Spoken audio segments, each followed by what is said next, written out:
வீடு, உணவு, உடை இவை மூன்றும் மனித வாழ்வுக்கு அவசியமானது.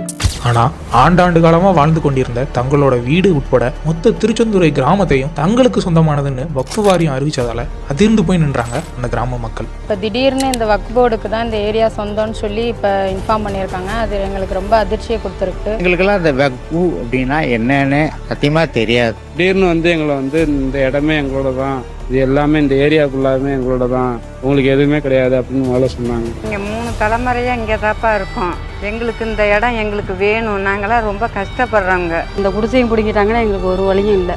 அதே துயரத்தில் தான் திருநெல்வேலி மாவட்டம் பழையப்பட்ட கிராம மக்களும் இருந்தாங்க. அவங்களோட வீடு, நிலம் உட்பட எல்லாத்தையும் வக்ஃப் வாரியத்துக்கு சொந்தமான சொல்லிச்சு வக்ஃப் வாரியம். வக்ஃப் போர்ட்லேருந்து பிளாக் பண்ணிருக்காங்க. நீ வக்ஃப் போர்ட்லேருந்து தடையில்லா சான்று வாங்கிடுவான்னு சொல்கிறாங்க. வக்ஃப் போர்டு ஆஃபீஸில் போய் நாங்கள் போய் NOC சீட்டு கேட்டோம்னா 50,000 கொடு, 1 லட்சம் கொடுன்னு கேட்குறாங்க. ஒரு கப்பு வைக்க முடியல, ஒரு லைட்டு தனியாக எடுக்க முடியல, ஒரு கரண்ட் இழுக்கணும்னா சொன்னால் கூட அவங்க பணம் கேட்குறாங்க. ஒரு ரூம் எடுக்கணும்னு சொன்னாங்க, அவங்க பணம் கேட்குறாங்க. ஒரு அடிப்படை வசதி கூட எங்களுக்கு இல்லை. அடிப்படை வசதிகள் எதுவுமே இந்த தெருவில் கிடையாது. ஆனால் எங்களோட கூக்கூரில் கேட்கறதுக்கு ஆள் இல்லை. தமிழ்நாடு மட்டும் இல்லாமல் பாரதம் முழுவதும் இந்த பிரச்சனை விஸ்வரூபம் எடுக்க அதற்கு தீர்வாக பாரத பிரதமர் திரு நரேந்திர மோடி அவர்களின் அரசு பல கட்ட விவாதங்களுக்கு பிறகு இரு அவைகளோட பெரும்பான்மை உறுப்பினர்களின் ஆதரவோட வக்ஃப் திருத்த சட்டத்தை நிறைவேற்றினாங்க. இதன் மூலமா வக்ஃப் வாரியங்கள் சரியான சான்றுகள் இல்லாம எந்த சொத்தையும் உரிமை கொண்டாடி எளிய மக்களோட சொத்தை அபகரிக்க முடியாது. வக்ஃப் வாரியங்களோட வானளாவிய அதிகாரத்துக்கு கடிவாளம் போட்டிருக்கு திரு மோடி அவர்களுடைய அரசு.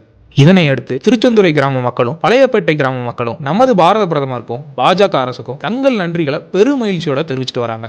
மோடி அவர்களுக்கும் அமித்ஷா அவர்களுக்கும் நன்றி. மோடி ஐயா, அமித்ஷா ஐயா அவங்களுக்கு ஒரு பெரிய கும்பிடு. பிரதமருக்கும் அமித்ஷாஜி, பாரதிய ஜனதா தலைவர்களுக்கும் கோடான கோடி நன்றி நன்றி நன்றி. எங்களோட ஓட்டு எப்பவுமே பிஜேபிக்கு தான். திரு மோடி அவர்களுக்கும் நன்றி. 100% நன்றி டு பிஜேபி.